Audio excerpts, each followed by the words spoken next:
Hi everyone, I'm Dr. David Adler, constitutional scholar and president of the Alturas Institute. I'm here today to talk about President Biden's vaccine mandate.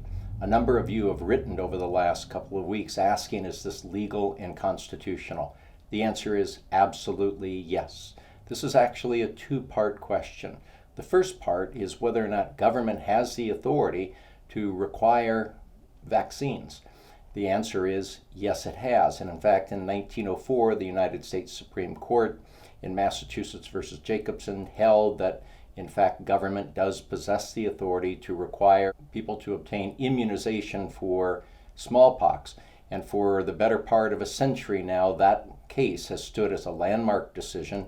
It is super strong precedent. It's not going to be overturned. Why did the court uphold that exercise of the state police power? Since time immemorial, government at all levels has been understood to possess what we call the police power. That is the authority to pass laws to promote the health, safety, welfare of the people. And here the requirement in the Jacobson case to require people to obtain a vaccine was viewed as a valid exercise by the Supreme Court as a promotion by the state of its authority to advance the health and safety of its citizenry. So the question is not whether or not government has the authority. That is already answered. The question here now with respect to President Biden's proposal is whether or not he has the authority as the President of the United States to order this vaccine. The answer again is yes. Why is that? Because the President, under the OSHA statute enacted in 1970, to ensure a safe working environment for all American workers, provides that whenever there's a quote-unquote grave danger in the workplace, that steps can be taken to eliminate that grave danger. President Biden has correctly identified the presence of the COVID virus in the workplace as constituting a grave danger.